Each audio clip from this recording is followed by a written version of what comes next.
Think me. What was that? Well, we straight next to each other. And all of a sudden, we don't play no more. The kids love one another, you know? Oh, yeah. That's a grown-up crazy stuff. That's correct. All day, every day. We are 95.9. The Bounce. Natchitoches' home for urban vibes. KNOC, Natchitoches, 840 Natchitoches. And now, you're listening to Talk Back Natchitoches with Pastor Steve Harris. Good morning, and welcome to Talk Back Natchitoches. Yours truly, Pastor Stephen Harris, and 95.9 The Bounce and Talk Back family. Thank you all for joining us. We have a plethora, a wealth of law enforcement in the house. I feel so safe, y'all. I feel like I can walk into any place right now and everything gonna be all right. I feel bulletproof. Well, listen, we're going to do what we've always done, and that is to begin with the word of prayer. Lord God, how we thank you, how we praise, glorify, magnify, and lift you up. For Lord God, this is the day that you made, and we're going to rejoice and be exceedingly glad in it. You've been so good, you've been so kind. You've been better to us than we've been to ourselves, and for that we say thank you. Oh, gracious Father, I ask right now, in the mighty and wonderful name of Jesus, that, Lord, this segment would be informative, it will be inspiring and impactful. And, Lord, because we've had this opportunity to dialogue, our life will be the better. It is in the matchless and marvelous name of Jesus the Christ that we do pray. Amen and amen. Listen, I'm going to have these gentlemen to introduce themselves. I know them. Now, there's only one that I don't know as good as I know the rest of them, but I do know his face, and I thank God. Maybe we can do some coffee or something because now he's retired. So with that being said, I'm going to start to my far right. And well, before we do that, let me just say everything is going quite well for us taking all of these young people, 40-some kids, down to New Orleans to the Civil Rights Museum and getting them away from here and letting them see where we have come from. And I want you to know we are the better, and we want them to know that we are the better.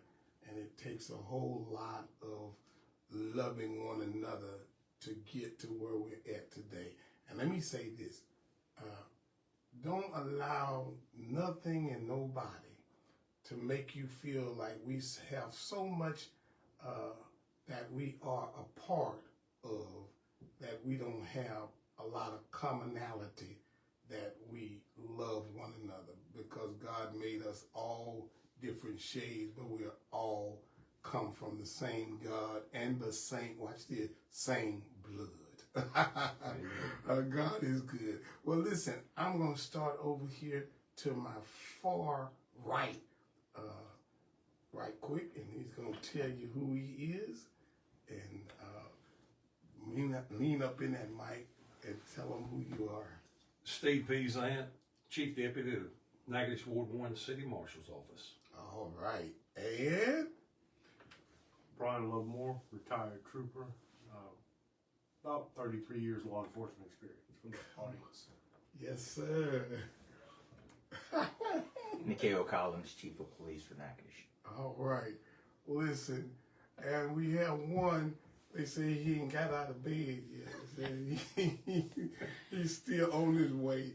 But anyway, when he gets here, we'll allow him to announce himself. We are talking about today surviving the stop. And I know you all have seen a whole lot in your years in law enforcement. Many of you all probably got more years in law enforcement than you even have years of life, or half of your life has been in law enforcement, you know.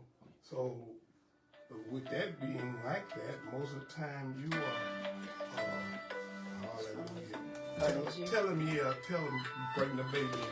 Tell him to bring the baby on. Yeah. That's one of our young ladies trying to get their baby to come down to the Civil Rights Museum. But let me say, first of all, to Brother Colin, got a plethora of questions and things like that, but we're talking about surviving the stop. Chief Collins, with over 30 years in law enforcement, what has changed the most about traffic stops? Well, the most pressing matter is that we have a large number of weapons that are out there, and it's become an unsafe environment. And there's a lot of misinformation out there. People watch social media, they watch news reports and TV, and they listen to family members, and sometimes that information is not disseminated the correct way. There's laws in place, and with the traffic stop, a law enforcement officer is making a stop based on something that they saw. Be it's a violation of one of the statutes, there's some indicators, or they've received a complaint or call from a citizen, and they're just doing their job by stopping. Now, the biggest pressing matter is that law enforcement, they usually either have to walk up to that car, or either they have to call the person back. And one thing is, there's several cases, jurisprudence, that allows for an officer to instruct the motorist who's driving on Louisiana roadways, public roadways, with the understanding that they have to abide by those laws set by our Constitution and by our state. And in doing that, that presents a large amount of safety concerns for law enforcement, because they want to go home each and every day. Right. That's, they swore That's what to they told protect their and serve. family. Yeah, and so their goal is to go home, but at the same time, they want to make sure that motorists and the occupants of that vehicle go home as well. So that's over the years, because of the different things such as misinformation, the propensity of weapons to be in a vehicle, which is, you have a right in Louisiana to have a firearm in your car. Some other states would restrict that. Here you can. So that motorists need to understand that law enforcement assume that there may be a weapon in that car, so they're taking precautions as they approach that vehicle. It's not to just immediately indicate that they think that person doing something to the level where they're going to get them out the car, make an arrest. They're just doing their job, and they're going through steps. And one thing they used to always pound in the academy, and as we go through our careers, there's no such thing as a routine stop. Nothing's a cookie cutter. Every situation's different. So we have to treat it as such and take the elements, the information that we're receiving as we're getting out that car, or that we've already received across a teletype, our mobiles in our cars, or the radio. And we're just taking those factors in. But they need to understand that it's not a us versus them. We're just doing a job that we swore to take care of. We've had several fatalities in the past few weeks, and those were caused by some either error or mechanical error. And so the key thing is, we have to make sure the public's aware. So we make traffic stops. We stop them and tell them, hey, you're going too fast, or you're not wearing your seatbelt. Those type of things are done for the overall protection of our citizens. Right. But Brian, your thing is quite different, even though you were at the Northwestern, but dealing with stops at Northwestern as opposed to dealing with a stop with state trooper. Kind of give us an understanding of that particular. It's very similar to what you would encounter in the city, with one difference in that you don't have backup usually as close or readily available. So you have to take extra precautions when you stop someone and you're out long distances away from assistance. And that's the biggest difference between the stops. Other than that, we experience the same things that a city officer would experience in every stop. And all those same things that affect the stops that they're encountering affect state police as well. Right, and he talks about cookie cutter mentality. When a person, I guess, digresses into that mentality, what's the safety for that law enforcement person? Every situation's different. Right. Usually, they're in a position where they have to react. And that's what makes that so dangerous, and why they react the way that they do in many cases that you see, and they're put on social media. Can I interject this? Yes. Training is huge in that, because you're trained to process, react to what you see. Is that person picking up a cell phone out the window, or is that person have a weapon sticking out the window? You have to process that. That's where your training kicks into how to react to what you see and how fast you react. Well, that comes to the question with you. You've seen it from both state trooper, Yes. as well as from local dealing with in the marshals. Now, in the marshal office, you may not have to stop somebody and do all that, but even in dealing with the public. And I do still write tickets. Okay, all right. Well, I didn't know. So from your perspective, I've seen you in operation. I saw one time where there was a state trooper who gave the directions to the young man what he needed him to do, and this was the direction: give me your driver's license and your registration. The guy goes to go get his registration out of his glove compartment, out of being directed by the state trooper. When he goes to his glove compartment, the state trooper panics because now he's out from behind his door, so he's wide open. He's engaged. He's engaged. So when he sees the guy go to get his registration, he lights him up. And he lights him up, he says, and the guy tells him, say, "You told me to get my registration. You told me to get my registration." And he knew right then, he created that particular scenario at that particular time. So, what happens when that type of thing goes down? First of all, as the officer given the commands, you have to understand what you're asking them to do. Right. And where does everyone keep their insurance and registration? Either in the console or in the glove box. Now, true, that's usually where people also keep weapons. But when you ask, whatever, get your insurance and registration and bring it to me, you have to expect that that's where they're going. He should have probably followed up, well, do you have any weapons in there? Right. He probably should have done a little more, but there again, we're going back to training. Right. And this was a young, and to what I gather, the biggest thing that he did that was wrong is he walked from around his door and he was wide open to whatever the other person had done. He could light him up. And so typically whenever you get someone out of the vehicle and they're walking back, I always met them at the front of my unit, back of their car. And when we had to get it, I usually said, hey, let's go to the passenger side so we're not on the road. And I, for lack of a better word, stood over their shoulder and watched what they were getting. That's just what you have to do, because the problem is if you stay back, you have no idea what they are getting. Right. You don't know what they're coming out with. And there again, does that insurance folder, is it shiny? Is it nighttime when we made this top? Is it daytime?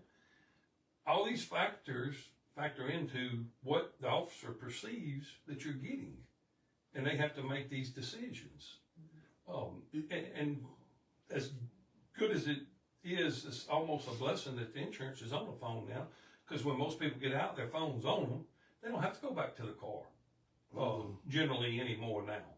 Because you can look at the license plate, if it's good or not, call it in on the radio. But that's just because of technology, we've almost got away from going to the vehicle. Go ahead, Ryan. I was going to interject one thing. Now, so that's the video you're talking about is probably a video that you saw somewhere else on social media or on YouTube or something. Yeah. You have to be careful when you view videos like that. Many of those videos you realize are from other states where there's totally different laws. Right. Totally different procedures by those police departments to follow their laws. So when you're looking at that, we often look at it through the lens of what we know. And it doesn't apply in those areas. And how much of the video you actually looking at? What happened prior to what you saw? Right. And I think this video was used too for training. After that video came out, they used it for a lot of training. So a lot of folks actually saw it. You know, what could have been done different. Because now you also look at what could the person who was being stopped could have done different. Because he never said, well, my registration is in my glove compartment. I'm going to get it out of the glove compartment. Is that okay? Or by the way, I do have a weapon in there. Right. Any interjection, which is part of what you want. You want a back and forth. You don't want a one-sided. You don't want a one-sided traffic stop, because a one-sided traffic stop is not good.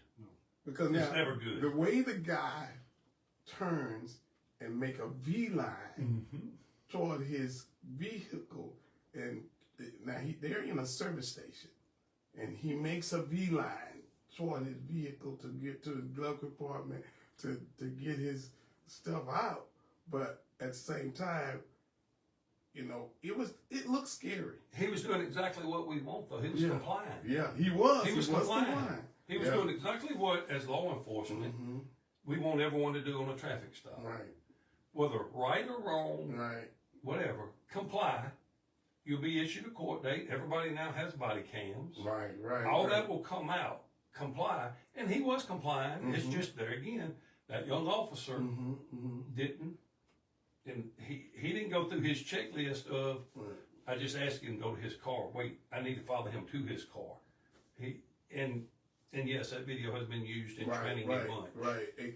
But again, I hear y'all keep saying this over and over again. Training experience. Training experience. Now, for the most part, anybody who gets stopped, you may not be doing nothing wrong. But as a matter of fact, yesterday I'm coming back from Jonesboro, and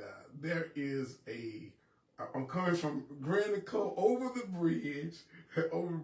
I get over the bridge, and there is a state trooper, and I'm like, okay, so I'm driving, and the car's in front of me. And the car all of a sudden slows all the way down. And I'm like, what in the world? Why are they slowing down? I can't just drive normal. And so I slow down. I got my brother and my son in the vehicle with me. I slow down. And he passes up one car and past another car get behind me. And I'm like, oh my God. Now, what did I do wrong? Now, I do understand that there's a new law about a hands-free phone. Now, my phone going, y'all. I'm being honest, my phone is going. I'm like, now, I know good and well they didn't see me on the phone, you know. And so, they get in front of me. The car that's done slowed down, he gets in front of me, right in front of what we used to call a can man. And they stop this car. And I'm like, thank you, Jesus. So, but in my mind, though, I'm like, okay, do I have everything situated and things? So, I went to the academy, had the training for where you all go down in Alexandria. And time I got in there, they put this thing on my finger. And they tell me, said, in a few moments, we're going to ask you a question. And I'm like, Okay, good. All of a sudden, this siren starts to go off. Woo! I said, what's going on? They said, that's you're amping up. You know, I said, amping up for what? I'm cool. Everything's cool.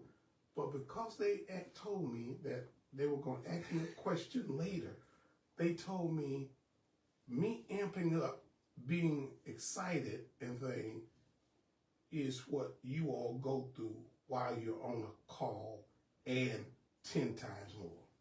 That's correct. And so you don't know what that, and we don't know that though. You know, And that's the reason why everyone is not cut out to be in law enforcement. that's what Everyone's not cut out to be in law enforcement. Right. If you when you were growing up, I don't know, if a gun gave you courage when you were growing up, I don't think law enforcement is for you, because That's correct. because I've seen again the good law enforcement people who are able to gauge a situation and understand what could happen, what may happen, and things like that. And everybody, because it's not just the person who's getting stopped trying to survive the stop. The law enforcement trying to survive too. That's correct. Because I can remember another time I'm coming over Highway 10. I'm in a black tinted down custom Mercedes Benz. I don't know this guy, but he pulls me over, stops me. And, some of the language he uses. And I'm That's like, right. man, I'm not a criminal. I'm this, that, and the other. Whoa. And when he cooled down, he explained to me what happened the 2 or 3 days before. One of his fellow officers, state trooper, had been murdered on I-10. Had a nice car and everything else, but he said, I know who was getting out this car. I know who was registered to, but I don't know who was going to get out that car. And when you didn't show me your hands, because I was reaching in the glove compartment to get my hands. Get what you're supposed to have. Yeah. I was doing what I was supposed to be doing as far as that concerned, but I didn't know what had happened to this young man. And this young man said this. This is what he told me. He says, I kissed my wife this morning and I told her, I'll see you later on this evening. Right then, it changed my whole attitude about, look, he's trying to survive a stop too, you know. So with that being said, we're going to take a break, and I'm going to shut up and let you all do most of the talking now.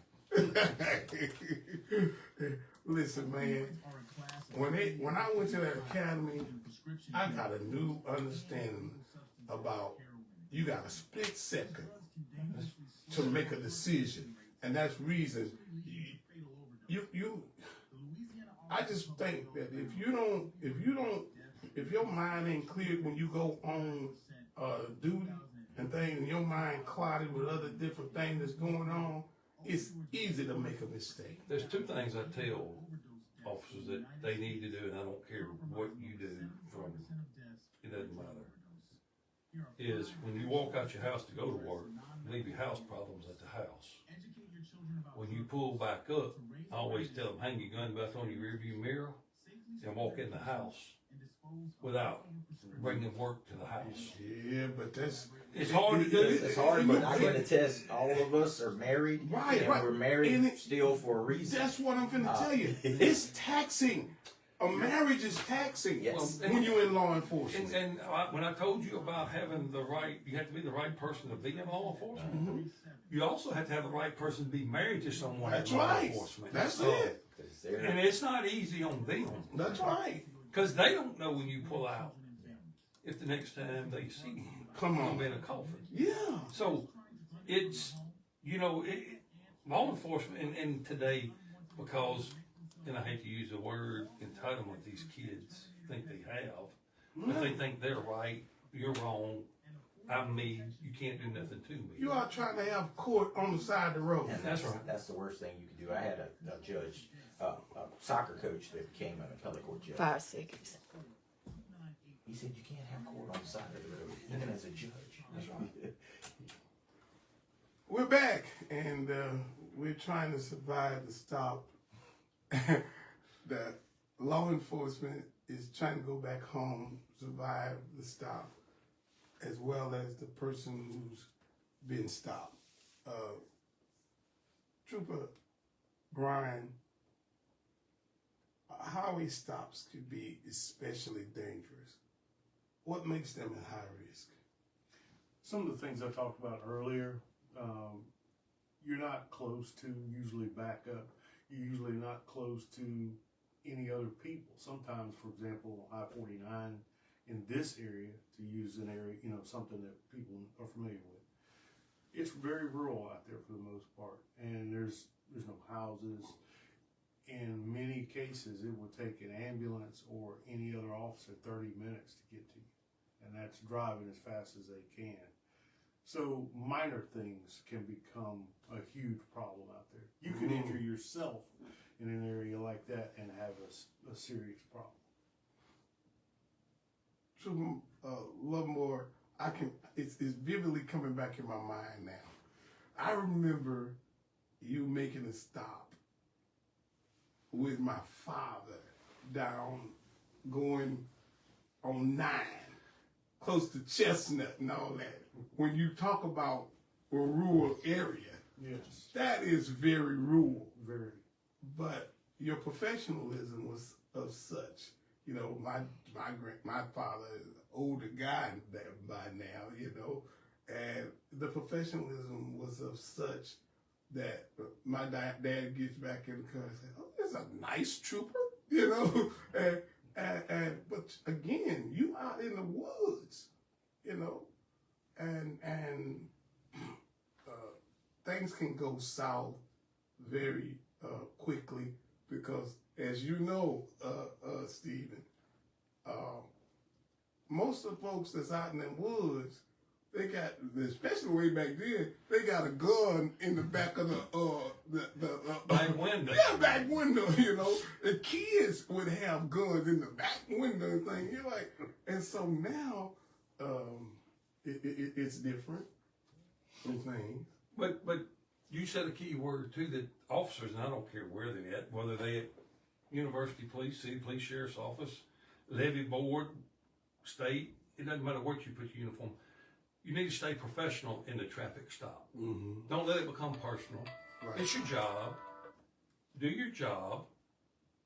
Be professional. I get people being mad because I'm writing them a ticket because I'm taking money out of their pocket. Right. I get that. I let them vent. I personally let them vent a little while. Right. But then I look at them and go, okay, I've had enough. Right. Let's finish this and let's move on about our day. Yeah. And it works, but as Brian, you talking about him being professional, everyone needs to remain professional. Remember that you did hold an oath. When you took the oath, it was to protect and serve. That's right. I like that. And you have to not only protect the person you stop, but you have to serve the person you stop. You have to mesh them Right. at that point. Even though you're doing your job on a traffic stop or whatever, it doesn't matter. Go to domestic, it doesn't matter what you go to. Right. You should remain professional and have the mindset you have to protect and serve. Right. Because that is what our law enforcement motto is. It's on cars all over the nation. Protect and serve. Right. And you have to mesh them, which we don't do a good job of a lot of times. We don't. The word mesh. What'd you say? What does that mean? Put them together. Okay. You have to, when you mesh the professionalism, the protect, the serve, Right. while you're doing your job, whether it's on a traffic stop, whether it's because, you're there because the neighbor's dog's in your yard. Believe it or not, you got to protect and serve both parties. Just because the one is may be at fault, Right. don't mean you should treat them any different than the Right. one that's right. You have to treat them both the same. It's just maybe perhaps one of them did break the law, Right. and you have to do your job, but that don't mean you have to treat them any different. Right. And I've seen you get out your car and actually help change a flat or help get a person off the road and all this different thing. And now, you have to understand, Steve is this big, tall, white state trooper that he's very intimidating, But once this is before I knew him, but once he gets to talking and his professionalism kicks in and things, you're like, oh, well, I'm cool. We're safe, So I think, again, and I've never seen him, well, he's not professional. And all these guys, let me just say that. They all were very professional in their field. So we have a whole lot of things going on today. One of the things, most of you, especially when you're talking about state trooper, okay, y'all get out, you got sunglasses on, and I don't know exactly why that is, but I remember. I can't stand them. I remember Huey Pugh. I don't know if y'all remember. I don't know if y'all remember HP, but that's how he would have his glasses on, and I can understand that. When you done stop somebody and you had to arrest somebody, you had to take them in. But these guys, at the end of the day, they may have had to take them in and things like that. But the bad guys, who they call the bad guys, they still respected you all. And I guess that's because, again, you all respected them because you got your day in court. That's correct. You're innocent. I got to do my job, but you're innocent until proven guilty. So let's deal with the big elephant in the room then. So right now we've got law enforcement that got hoods on and all kind of things, and I'm not sure if it's even safe for law enforcement. Let me be the first to go on that because I have a problem with law enforcement. There is time and place for the mask, and Brian was on SWAT. Right. Mikhail was on SWAT. I never was. But I have a problem because, to me, we're no different than these other countries. When you jump out of a minivan with a mask on and grab somebody and put them in the minivan, how does the public know who that is?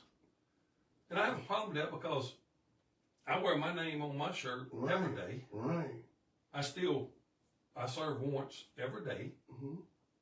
Why are we having to do that in today's world and more importantly, in the United States of America? Right. I have a problem with the mask, for lack of a better word, snatching people off the street. Right. I guess it's the way it's being done. Because I can remember I was down in Alexandria when this boy had this AK-47. I think JD, I think you were on that call, and I know JD was on that call. This guy was housed up in this little old shotgun-like house, and he was cutting loose. And I think he shot a couple of officers. Yeah, killed two shots. February 19th. It was February 20th. Right. Jake Ruth. I think I may have even called you and said, "Man, what's going on, man?" I was working that day. Listen, this dude cut loose. You could hear it, and I'm driving by, and they catch him, and they, surround the house and things like that. And so to segue from what you were saying earlier about these different tactics, the reason for those tactics with the mask, things like that, these are people. Is vastly different than a traffic stop. Right. You're talking about people that they've already obtained warrants on. Okay. In most cases, from a judge. Okay. They're targeting an individual who has already committed some crimes, and usually more dangerous crimes. So the level of danger in that approach is why they are allowed to wear a mask, or why it's Okay. even a thing. Because there are times when, because I know y'all had shields and but that shield wouldn't even work when he was shooting. No, Because no, the no. one that came in there with the shield was the one he cut loose on first. They were on the front porch. Yeah, they was on front porch. when he shot. Yeah, yeah. That happened February 20th. Wow. I'll Yeah. tell you what day it was. So, yes, but that's why that's like that in many cases. Okay. So with ICE, So the those- reason they're going into these places with the hoodies and with whatever is because they're already got a warrant. I understand it. And this person is supposed to be a bad guy, you know. Because I can remember, y'all remember the case, I forgot exactly where it was. The officer that was up in the air said, oh, he looked like a bad dude, such and such. So automatically, the woman who ultimately kills this guy has been informed that be prepared for a bad guy. Come to find out, it was a preacher that they killed, and ultimately, this guy had a bad had some bad things about him. But what was that? Well, the question is often asked: is a trooper trained differently than a police officer? And I would say no. We utilize all the same methods that any police agency would use. Now, initial training, I would say, for the state police is usually more than what a city or sheriff's office person might receive. Okay. But that's the biggest difference, I would say, is Okay. that the initial training is different. So, is is it more depth in intel after the initial training? What's correct?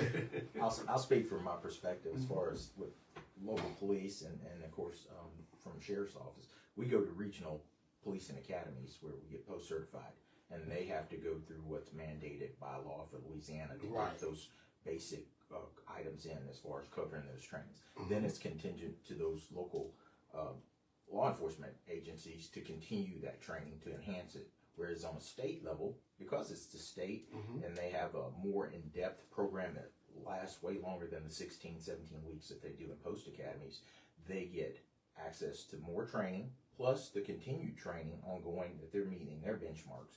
Because I know at one point in time the state police were Kalia, I believe Hodges is moving, getting them back to the Kalia, Yes. and currently the city's going through a process. Mayor Williams has been diehard on trying to get us Kalia certified. We got a long way to go, but we've purchased the system and we've been going through it so far for a year. So we're working on it, trying to get everything in alignment. But the key thing is those policies and that training have to stay consistent with what has changed in just normal life. If a court decision comes out that says we used to could do something, but now we can't, we have to also make sure we comply with that. We had recent changes in law with concealed carry for all. We have to adjust with that. And with that, that requires us to train our staff to make sure they're aware of it. Because you can take someone who's got 32 years experience, and when they used to do it, it's totally different for that new officer who learned at the academy. You can't. So you have to make sure that training is applied to all the different levels and different areas. We spoke about the mask. One thing was, as a SWAT team commander, we made the conscientious decision not to wear masks because there was jurisprudence, there were cases out there that established that a person being awakened at 2 o'clock in the morning Right. with 5 people standing over them with weapons and lights shining in their face and all they see is a silhouette. That was a dangerous encounter. And as I can tell you from my experience, military post-traumatic yes, stress disorder. I'm going to take certain action to protect my family in my house, in my homestead. So it's a very, very important thing that we make sure we train, we keep up with the current laws, and we try to do things to de-escalate. One word, he said mesh, I'm thinking de-escalation. Okay. Because when Yeah. we get out on that traffic stop, yes, we may be up to the ceiling as far as adrenaline, especially if the people didn't stop, they're moving around in the car. So that creates a very tense situation. And then if there's multiple vehicles or individuals involved, we have to have that training experience to know that one person should be designated to talk. And because of that increased adrenaline, we get tunnel vision, we get auditory exclusion. So I'm telling you, put your hands up. They're telling them to get on the ground. There's confusion. So it all goes back to that training that we said, and also making sure that we continue to enhance. Because one thing that when cases develop and situations require the Department of Justice and other entities to come in and investigate a situation where they think there's a use of excessive force, they're looking at our use of force policy, they're looking at our training records, whether or not we were trained in de-escalation, and making sure that we're checking those boxes, making sure every year at my department, we're required to do use of force and de-escalation training. So that way, if that person who started maybe mid-year, they're going to get that training no matter what, because we have to check those boxes as part of some of our requirements with our grants. We have to make sure that we present that training to them, that the people are actually following that training, and we have those video cameras. We talked about the language and being professional. Those video cameras, the most embarrassing thing that you can have is when I get a complaint. And the first thing that's coming out of my officer's mouth is a curse word. They're talking to the person like they're less than a human, and it's like, I know you were excited, but that is not professional. Because we said serve. That's what we're supposed to do, serve. And also make sure that we try to bring it down. They may be excited. They may be upset about something that just happened. Understand, put yourself in their shoes and understand that they're a human. They might have just got in an argument with their wife. They forgot to bring milk home or diapers. And so just understand, I would always ask, is there any particular reason you were traveling that fast? And I had one person, he just told me, his response, it was quite funny, and the way he said it, I just said, oh, okay. It caught me off guard. I ended up saying, sir, just slow it down and, be safe, because that's the main concern. And I would always tell people to drive safely, not have a nice day, because I had a seasoned veteran that we all know, Chief Siggy Sylvie, advised me, don't do that. That's antagonistic. And as a young officer, I was like, how's that antagonistic? He said, you're writing the person a ticket. They're going to have to go to court, or they're going to have to pay a fine. How are they going to have a nice day? So, and that's what it's all about. It's establishing that rapport, making sure we keep our people trained, and that we try to do the best that we can do to keep people safe, not just stop. Everybody, because even... We gotta take a break, man. We need 2 hours, y'all. We need 2 hours. But we're gonna take a break, and when we come back, I got another scenario that went down in Baton Rouge that you all probably know about. We'll be right back. So, there is a guy with an AK-47. He's a veteran. Young guy died in Baton Rouge. He's walking. Somebody must have called in and said there's a guy that's carrying an AK-47, and he's just walking. Something going on with him. Come to find out, he had the permit to carry the gun and everything, But there probably was something going on with him, because he had come out the military and things like that. But when the people came to engage him, they said it was much like engaging him in warfare. That's correct. And that's what he began to look at. All these people around me. But there happened to be some person who recognized what was going on with them and pulled the people back and said, I know what's going on. Started talking to him in military terms, and he calmed down, started listening. But you hit it, a big problem. That's a big problem, is our mental status in this country. We did bad things when we 5 seconds. When we took the hospitals and things and started putting people in jail, I know we own. Listen, we off the air, we were talking about a situation that went down, and I know again it's coming back to de-escalation, because God, he had a firearm, AK-47, or whatever the case may be, and obviously there was a call in to say that there was somebody who's carrying a gun walking up and down the street. Officers came. When they first came at the guy, it was basically guns blazing, you know, and must have been another officer who recognized what was actually going on with the young man and de-escalated the situation, you know. So, just because a person, like you said, the new laws and things, you got people who open carry and conceal carrying and things like that. You don't never know what a person has on them anymore. Well, and I think that's dangerous for law enforcement, you know. but as law enforcement, and they'll agree, you have to assume everyone you talk to is armed. It doesn't matter. I believe you that. have to assume everyone is armed. That don't mean you treat them any different. That's right, because they got that right. But that's correct. But you have to assume that everyone you talk to is armed. And talking about the young man down in Baton Rouge military, and we was talking about off air about doing away with Louisiana Central Hospital. We done Mental health. We've done away with our mental health facilities in this state, in the country that's done it, not just Right. here, which has been, I think, one of our biggest setbacks in this I believe country. it. Because we have nowhere for people that truly need help. They can function in life, but they have to function within the hospital, live there, make sure they take their medicine, and go work. Because, that's what people didn't understand about Louisiana Central Hospital. You actually could live and get, but you Right. could have a job at the convenience That's store. right. That's but it. they managed your mental health. Made sure you for took you. your meds and That's things right. like that. Because if a person gets off their meds, you It gets bad quick. they're not concerned about death at that particular time. As a matter of fact, you have those who want suicide by cops. That's correct. Which is the hardest ones to deal with. Because all these things going on in my head, and I'm trying to deal with it. So I guess that's another thing. How has that affected how y'all deal with the public?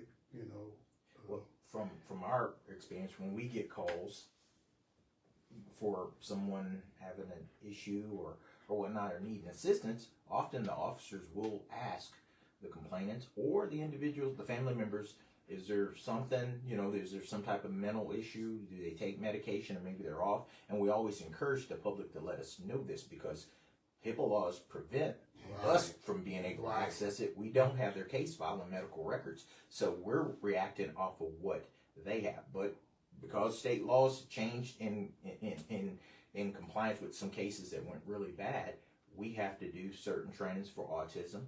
Also trying to register whether or not someone's exhibiting some mental instability and try to de-escalate and realize that, hey, us getting agitated and bringing the temperature up may not solve that situation, especially in the case of a mentally ill person who's not taking their medication. So we have to encounter that, but we have to gather intelligence and try to get information. People who are trying to commit suicide or, as they say, self-delete, the problem is that they are often reaching out. If they contact law enforcement, we take that as an opportunity to talk to the person, to listen, and then we have access to our different components and everything where they can call 988 and get some assistance, get some people to talk to them and give them, and their experienced staff will know the line, and just give them those words that'll get them out of that mindset that them not being here is the solution. Getting them to a safe place. I've done that training.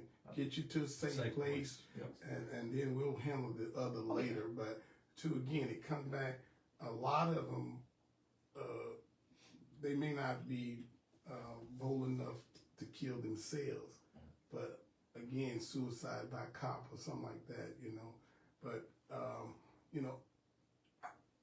I'm just being honest with you. I wouldn't take y'all job if y'all gave me $1 million because it has to take a special person to be in law enforcement.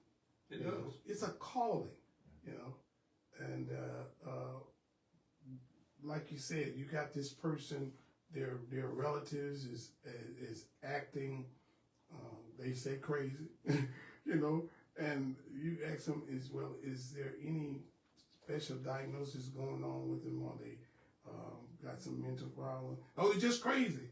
Which the real area is this person is going through an episode. Go So I ahead. want to touch on something on that. Oftentimes, and I know you've got vast amount of experience more than I do with this, but in my experience, I noticed that in cases like that, the family calls when it's beyond their control. That's So right. they've tried to solve this problem, and it's beyond their For lack of a control. better word, they tried to solve it in-house, In-house. and they couldn't. And they couldn't, and they're asking for help. In many cases, it's going to be some type of drug-related Self-medication. either Right. self-medication problem, or they're using something not legal. That's right. And they tried, but it's not. And now they're in fear for their own safety, Right. Right. from their own loved. Yeah, you're absolutely right. So that's why this is why it's so important. Like Chief was saying, when they get there, they got to talk to these people and find out what's the backstory here, because they don't have that information. And if you try to approach it without having that information, you're already in trouble. So the ideal of complying is nowhere near this person. They can't comply because they can't comply. they're off the rail right now. Not in the right mind. Yeah. So different situation there. And Chief brought up a word that has hindered law enforcement for years is HIPAA. And I don't know how you get HIPAA changed, but if someone comes in and tells their doctor or their person they talk to that has and I understand they take an oath for privacy, but the law has to change, because if that person comes in and sits on the couch and tells you, I want to harm myself or I want to harm other people, you should be able to notify law enforcement right. without losing your license, That's right. without any recourse. And I think, and there again, but HIPAA's a national thing, it's not a local thing, so that's a Washington, D.C. change, and I don't know how we get to that. Excuse me. I don't know how we get there, but we got there when HIPAA was made, so Right. how do we get there to help law enforcement? Because I'd be willing to bet Chief can do this, the number of calls they go on because of a mental issue, I would say just in his tenure as chief has probably tripled.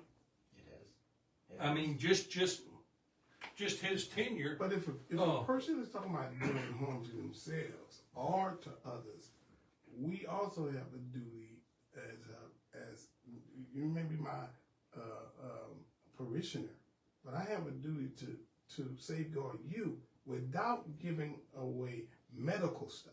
Right. But this person is talking about harming themselves or harming somebody, then it's a whole different ballgame. It's not that we give away your mental status and things like that, but this person is trying to hurt themselves. Yep. And I'm going to have to, call somebody to get you some help right now. You know, and making sure that you do not violate a violate a law law by giving That's- too much information. That's Yeah. right. I saw a news release, and it didn't happen in the United States, but it was a doctor. He had just spoke to a pilot. The pilot said he dreamed of flying a plane into a mountain, and just hours later he boarded a plane, flew the plane into a mountain, and killed 200 plus people. So, but he couldn't give that information because he said he didn't feel it was a credible threat. So, from a medical perspective, they're concerned about their licenses, losing their livelihood. From a clergy, you have your oath and Right. requirements that says, okay, if someone confesses certain things to you, you got to keep that close. Right. Law enforcement, we're just saying, give us something to work with. Right. If you know they're on medication, if you know they have a doctor, maybe let's call them, because they can maybe have some techniques that work for them and save us all time, because we want to make sure everyone goes home safely. And as Steve said, is that the calls have increased because we don't have solutions to when people are doing things like walking around talking to dogs and doing stuff, people feel it. They call law enforcement and say, "Hey, y'all need to go check this person out." Right. Law enforcement, we pull up. The person's violated no laws by talking to the dog and walking down the Right, street. right, They right. might be having a good conversation. Yeah. But the thing is, people Yeah. call, they That's expect right. law enforcement to go and snatch the person Right. and then, I guess, arrest them and put them in jail. We can't do that. They didn't Right. violate a law. Right. The only option we have is if they're creating a situation where they put people at risk or themselves, life. we can try to get them committed and take them by NRMC, and they will be evaluated. And of course, that all is at the expense of the Well, see, taxpayers. this is what we can't say. So this person just got a bad diagnosis, and they are really thinking about killing themselves because they've been told you're about to die or whatever about the situation may be. Now we can't tell you that this person has gotten told that they had cancer and they got just we can't do that kind of stuff. But we can say, listen, I think we need to really look into this situation, because that can even cause suicide by a cop or somebody. Because I'm already contemplating, there's no reason for me to live. Or you find out that this person just lost all their money because they've been gambling or whatever the case may Because be. another mental addiction. Right. Another addiction. Right, but I can't go and tell you all, you know what he was doing. You gambled away all his money, and now you want to kill yourself. I can't do that. But I can say, hey, listen, I think you may be serious about this, and I think we need to. Yeah.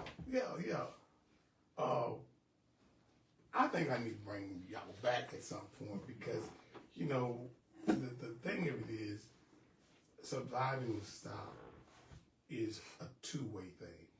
It's you all surviving from all the stuff that legislation has changed and things like that, and them having an understanding of what you all have to go through, and some things that they should not do.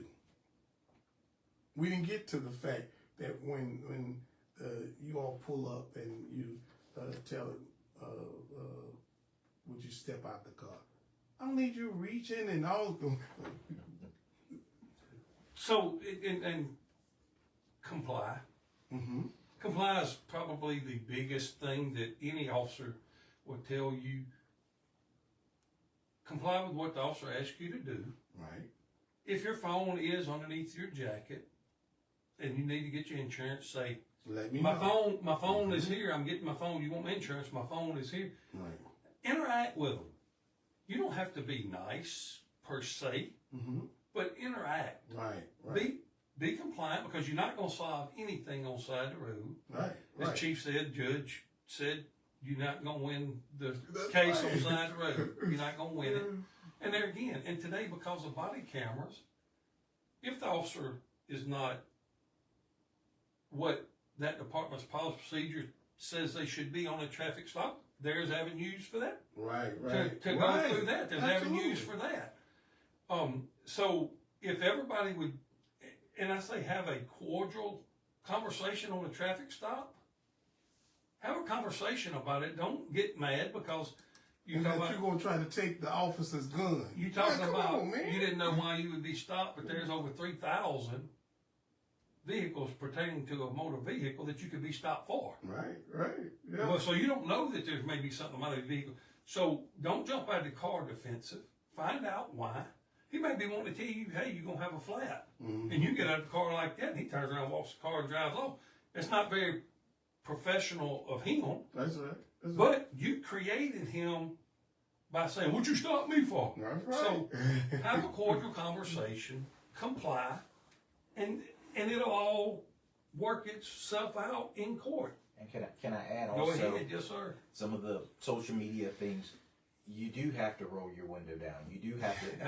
That's comply. You do have to sign the citation. If you refuse to sign, It's a form, it's a summons that we're issuing, and a lot of people don't realize the summons is an arrest. You Right. can actually have that person transported to a station, and we can do the full process that it would take to make an arrest just for that traffic violation. But the law allows us to issue a piece of paper that allows you to go down the road. But because they watch things on social media, they believe they don't have to do that. I don't And have to identify myself. Exactly, and that's against the law too. And the citation says, in lieu of arrest, your signature. Yes. It actually says, if you Yeah. read it, Yeah. it says in lieu of arrest. There's a lot of misconceptions out there, Yes. misinformation, and it's a lot of times negative toward law enforcement. Law enforcement didn't set the rules that establish us to be able to get you to I come. know we gotta roll, y'all. Listen, God bless you all. God keep you is my prayer. I love you, and you can't do nothing about it. Yeah, man. Let me tell you something. There's a whole lot of people who they get their law degree from YouTube and from social TikTok. media. Yeah, you know, TikTok. they can't do this and they can't do that. Man, let me tell you something. I've seen people lose your life over foolishness. That's right. Exactly. You know, I tell my children, and I encourage other folks with their children, do not tell them, oh, just, you know, because I know there's bad individuals out there. that's right. And the That's thing bad is, law I tell them, enforcement. I promise you, They're bad do what they preachers. tell you to They're do. bad lawyers. Put your hands up, put your hands down, do whatever, and they go to slap you, hit Right, you, do whatever. right. It's going to be on body camera. If it's not on body camera, we're going to have them because it's, first of all, it's mandated and everything, and most departments now have cameras. It's going to be a hard sell for them because you have to give the benefit of the doubt to that. So is defendant. everybody now in the country mandated it? No.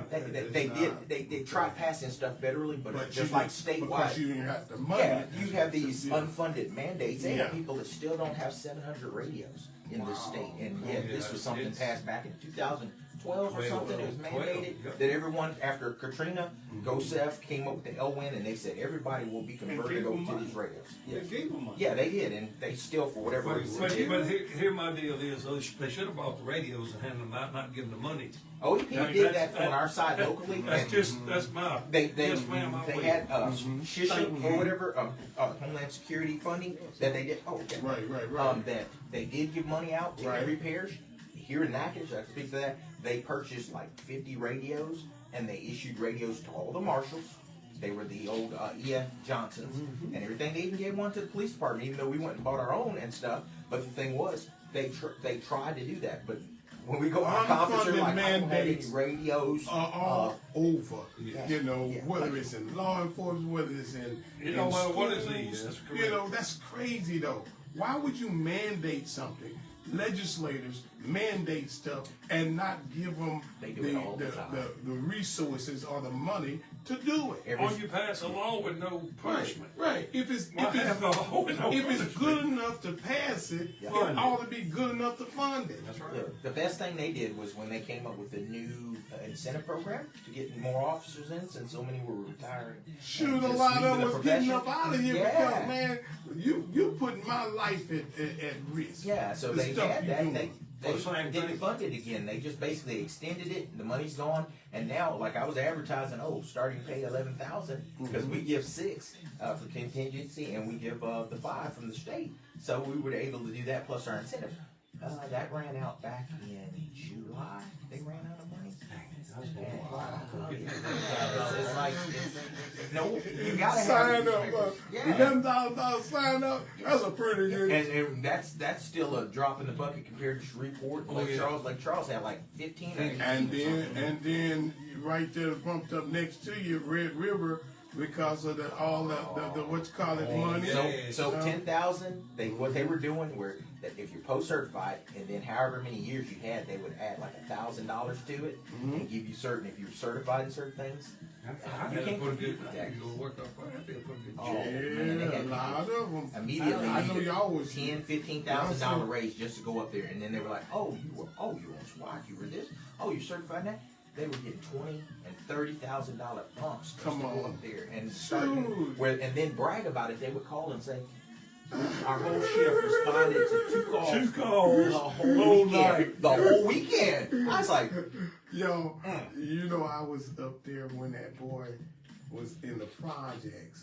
White young man, he looked up.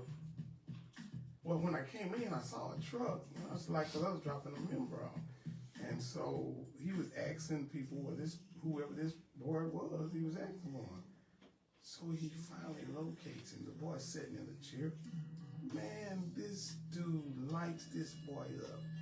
For whatever had gone down, man, he lights him up, kills him, and slowly drives out of the restaurant. I'm trying to get out. I'm like, sweetheart, drive, you know? Yeah. So that was a bad situation.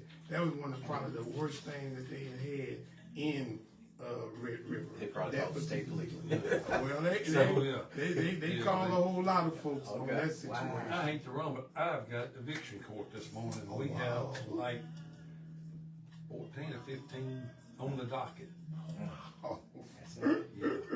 And I'm not saying all of them gonna be evicted, but there's a chance they all could. Oh yeah. I didn't even tell y'all thank y'all on the radio for having us, but thank you. Thank you for coming, Yes. man. Yeah, and, Yes. and always, man, we gotta do this more often, maybe to just let folks to have a segment of educating folks about law enforcement and how it works. Because a lot of people just don't know. Yeah. You know, And they don't. They believe what And- Ray Ray told them, and it's you unfortunate know, because it's as crazy as this sounds, the school board, we almost need, and I say intertwined That's right. in that, because driver's ed don't do it, Judge. You don't have enough time because you're too worried about learning how to drive Right. and worried about what to do and on some the of them stop. still shouldn't get Well, behind them. Yeah. But I can I tell you don't. that firsthand. Yeah, he's a driver's ed instructor. Oh, you He can be, do? yeah, he can. But my deal, we should be teaching them this. Actually, when their minds get it, which is probably 4th, 5th, or 6th grade, because that's when they absorb the most. And say, hey, just know, and have classes, part of the school board in these schools to say, this is what you do on a traffic stop if you're the driver. More importantly, if you're the passenger. Right. Because right. a lot of passengers cause things Right. that should be. Reaching and all that That's stuff. correct. Yes. What about oppositional defiant disorders? You know, man, here a kid is, you got, We'll get, but I oh gotta- yeah, All right, you got law Thank you. enforcement or whoever you got, and this son's done talking crazy to law enforcement. I was up in court one time.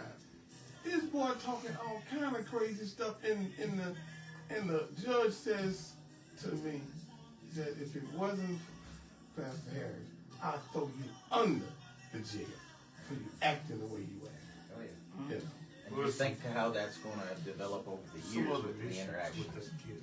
Yeah. It's going to be some significant issues. That's the thing. You got to try to figure out some way to get to that for that kid. But when they in jail, they perfect. Acting, and I'm like, something ain't right. Different high. You saying that you got opposition to find disorder, but yet when you are told you in jail, you told get up, you told take a bath, you told you can go to the bathroom and all kind of stuff like that. Something ain't right about that diagnosis. Well, Right. So he understands. Uh-huh. So if I'm out here, I can do what I want. Right. I can talk to people because they can't do anything to me. Right. Because it's illegal for them to do anything. That's it. Yeah. When I go to jail, I don't have to listen to the people that's running the jail. Yeah. But if I disrupt everything and I disrupt the schedule of the guys that are already in here who actually run the place informally, you know, Right. informal change, they are going to get me. It's peer pressure, and they don't have any restrictions. Right. Jail justice. So And I think we it's got real. some situation going on with stuff that we were given to our kids, like written and all this kind of stuff. I think it had a long-term effect on many of our, especially black and poor children. You know, you given all this substance abuse, and they have not tracked it like they should to say, what type of damage did it do to the next generation? Ritalin, any of those drugs like Mm-hmm. are not good for your system. Couldn't be, man. I know you've been to juvenile court. You go to juvenile court, that is an eye. Yeah, I've seen it too. Yeah, I've been. And I promise you, there were, I was there early. All the kids are in there. A couple of the attorneys were in there, but no one else was in yet. You know, the judge wasn't in. This is before court. So these kids are every one of them bouncing around. They can't sit still. Right, moving right. around. So I took it upon myself. I said, how many of you are on Ritalin? Every single kid in there raise their hand. It's causing They can't the problem. focus. It's causing That the stuff problem. you give to horses, man. Hey, think about this, that before they had that, or the diagnosed ADD and ADHD, Right. we just had, switch, belt, Come on. And punishment, yeah, Shoot. there you go. Sit down there. Hands-on training or And don't you move. correction, and it worked. And when you get the So whipping, I don't. look, and when you get the whipping, you ain't gonna cry. Okay. Oh, you better not cry. I'm like, you got me all confused. Tell me which one you want, I'll give it to you. Different. It's funny. I watched a show one time, and the commentator was sitting there talking to the psychologist, and they were like, "Yes, they such and such and such," and I just believe, it's time out because anywhere else in the country, in the world, if you put your hands on someone, that is an assault and battery, and such and such. So you need to and. The commentator, I forget his name, he was on Fox and they kicked him off, the older guy. And, But he was like, so wait a second, I've got my son Timmy, and we're walking down the street, and I've tried the redirection and tell him, hey, don't step out in the street, you might get hit. Yeah. And I'm talking to him, and he keeps on such and such, and he keeps ignoring me. If I put my hands on him and do some type of corrective measure to get him to understand, give him some negative reinforcement, Right. he said, and it keeps him from getting in the street, I've done my job as a parent. He said, but you're telling me not to do that? And he said, but just some question. How many kids do you have? And she's like, oh, I don't have any. Point proven. So it's kind of like, until you have that loved one, that person from your own loins, That's that right. you want to make sure it makes it home every day, Right. and outlive you and Makes it stuff. through life. Yeah. I'm gonna do whatever it takes. I will stomp you down in the middle of That's Walmart right. That's and right. everything. Because Quita did that with NJ one time. He fell out on the floor. She's like, baby, get him. I was like, if you don't get up, I'm about to embarrass myself up in That's the what I'm telling you. I mean, he saw the intent in my eyes because I was like, I will lose my job. That's my Get listen. up. That's me, man. I'm not fixing to sit there. I remember they used to tell you ain't not gonna bash me in public. Cause if you show out in public, I'm gonna show out with you. Oh yeah. Oh yeah, I did. Look, I got tore up at the store one time. I did something. My mom tore me up, and when she said, "I'm gonna tell you that when he gets home." And then they whipped the double jeopardy. yeah. And then your grandparents gonna know about what you did. You messing our name up. I tried to tell on my grandmother one time. She told me we were in church.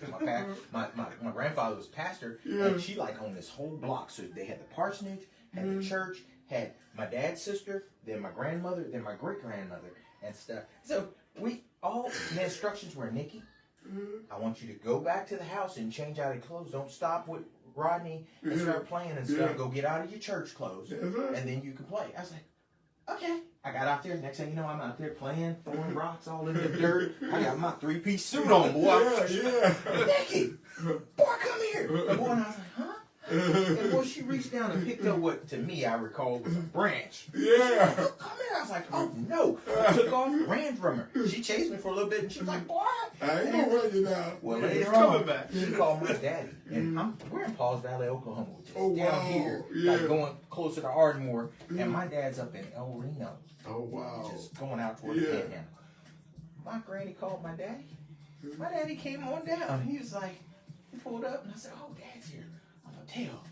Yeah. So he said, oh, what's going on, Nikki? Because matter of fact, I think I called him. Yeah. Man, my daddy, I learned then. It was all applied. That man, he said, oh, what happened, Nikki? I said, oh, Granny. And he's like, so why was she? I said, well, such and such. He's like, and it was because she had told you to change your clothes. He's like, yeah. And did you change your clothes? I was like, no. And I could tell it was going the wrong way. He was like, so you in my my mama had to chase you and everything because you didn't do what she did. Boy, you tore my butt up Oh right there in yeah. that kitchen. Oh, she lying, huh? Oh, She lying. Oh, he went left. So I that's said, called her lying. I thought you was on my side. About that she lying. I thought you was on my side. But hey, it established protocol because even when I was little, I was in kindergarten or first grade. My mom had told me, and this is before they had passwords and stuff. Yeah. My mom had told me, Nikki, or they had said, you don't leave the school with anybody such and such that unless it's us. So I took what my mom and dad said literally. Yeah. And one day, my mom working for the paper, she couldn't leave, so she had her friend who had babysit us before come there to pick me up. Yeah. And she said, "All right, Nikki, I'm here to pick you up. Your mom couldn't make it. I'm gonna drop you off at your granny's." I'm like, "Nah, I'm good. I can't go. I can't." Yeah. And they're like, "Nikki, come on, boy." And I was like, "Nah." She's like, "Well, your mom can't make it. I guess I'll go get Lena and see if she can." It's such as I don't even know if my grandmother had a car. I just recall she shows up and she's like, "Boy, I got stuff to do. What are you? Come on." And everything. And I'm like, no, so I'm thinking my dad gonna hop out the closet or something. I'm like, "No, I can't go with you." My mom and dad said, and she's like, "Nikki, what?" She's like, "Boy, if you don't come, I'm kidding." I started crying. I was like, "No, if I go with you, Daddy's gonna give me a whipping." And she's like, "What?" And she's like, and she started laughing. And she's like, "I tell you what, if your daddy whoop you, I'll whoop him." You for real? So yeah, she took me home. And when my dad got home and everything, she told him what happened. He started laughing. He said, "Well, he was following directions. He knew what I told him." And hey, that's how what he said.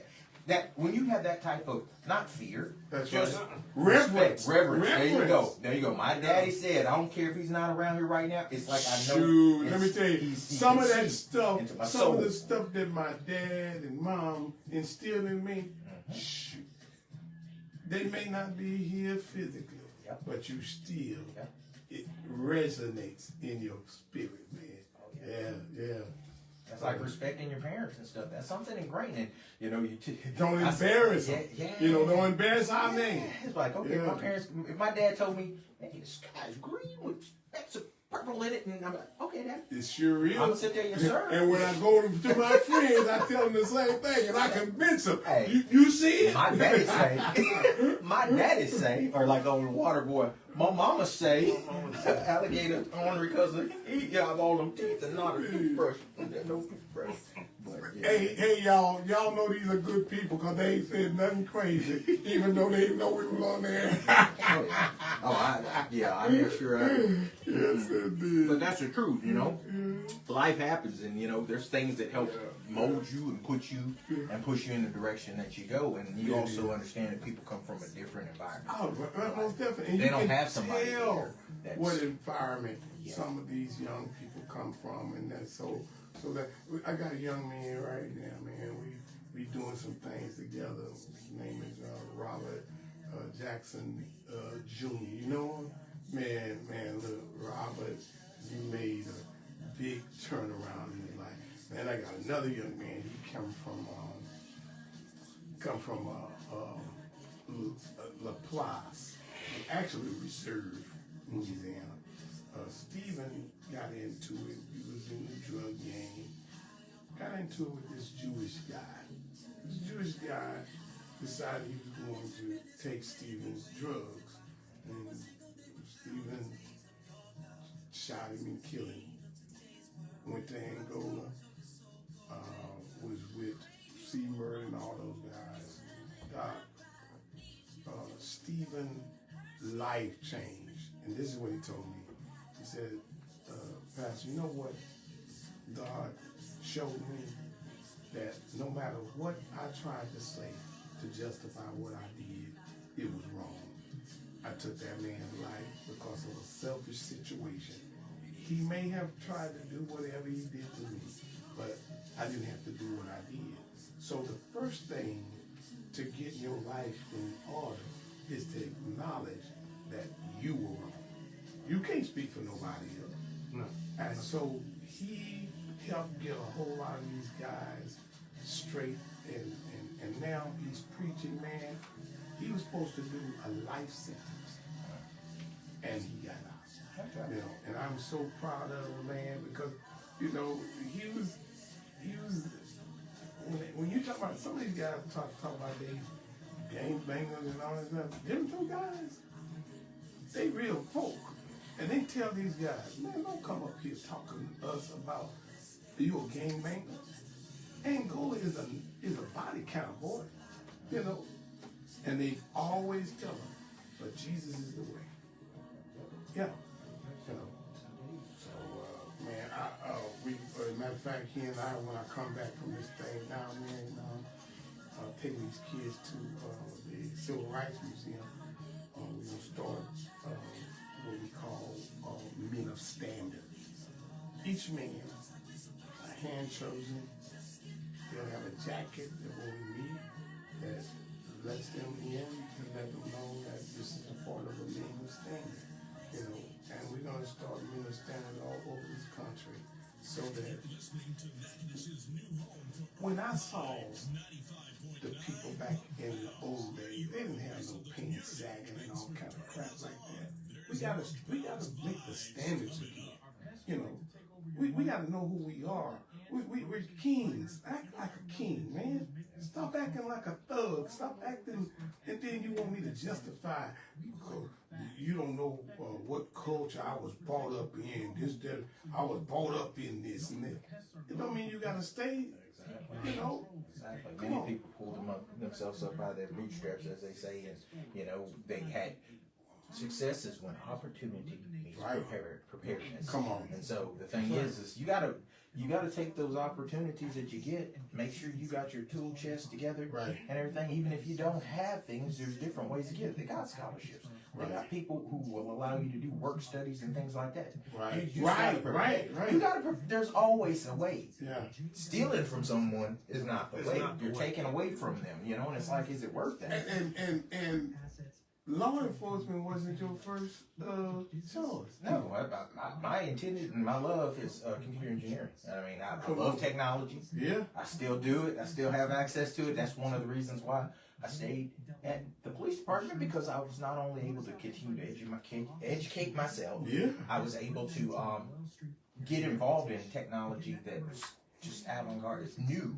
It was just coming into light, and now it's used every day. I had two Texas troopers. One of them used to be a reserve and was this close to becoming a officer with our department, and she went over, and another reserve officer went over. Well, they were here in town for the career fair that they had on campus, and boy, they were sharp. But they were impressed at some of the stuff we have going on at the police department, and just the fact that we have interactions with the different law enforcement agencies to with our technology. They were like, we don't even have that over there. Right. In the state of Texas. Well, you know, y'all had a guy who came in and he worked over at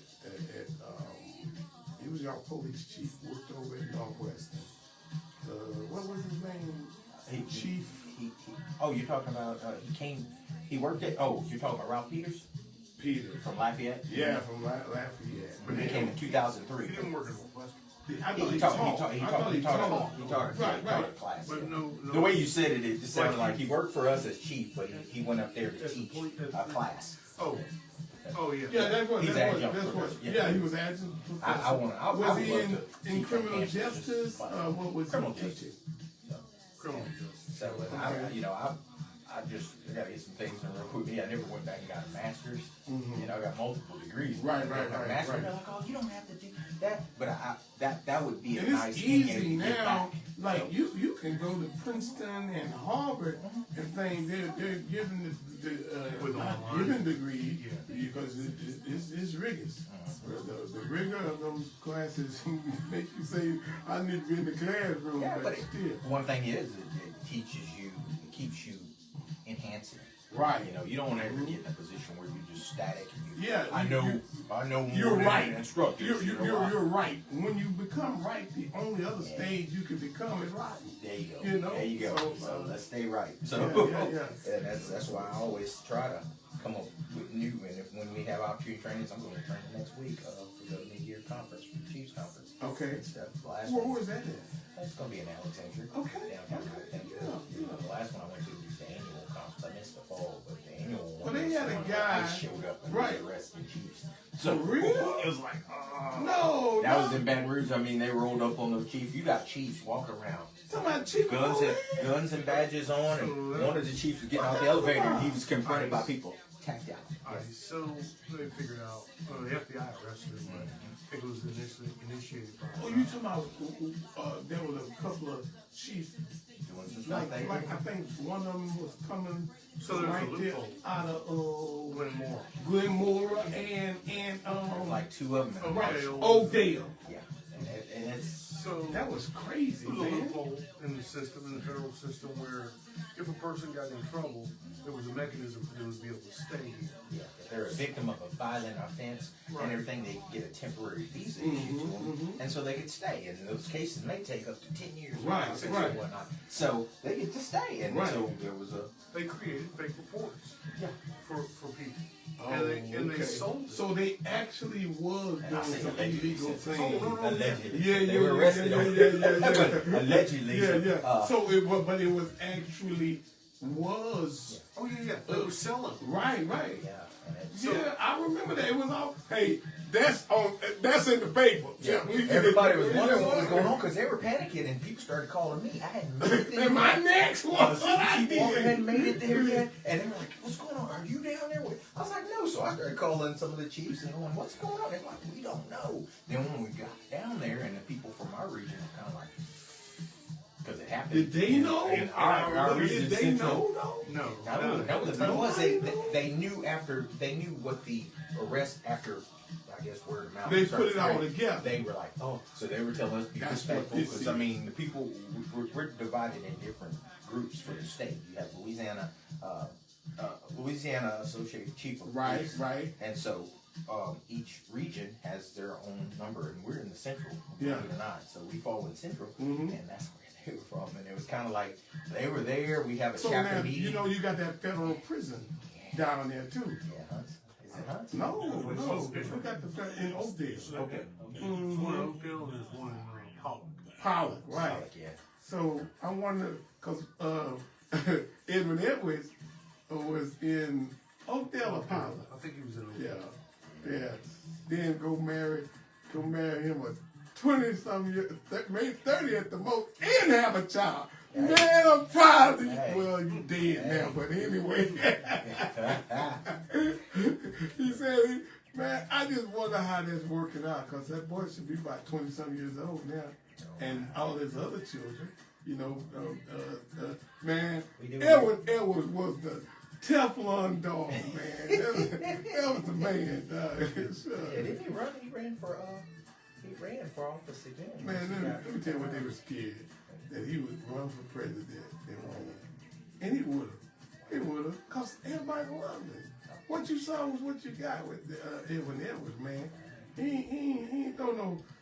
and he knew everything about them, too. He knew what they were doing. Shucks. And, Edward Edwards was a cool guy, man. You know. So, look, when I was down there, man, as quiet as kept, shoot, them sisters shut up. They shut up about all the stuff that was going on. If them other ones that was talking about, he doing this and he doing that, them sisters was saying, no, we ain't saying nothing because we getting paid with this, you know. So, yeah. But anyway, man, come turn this thing out before we say some things. What did he say? Yes, indeed. Man, so now you with what you doing now? Thank you. I teach driver's ed part-time.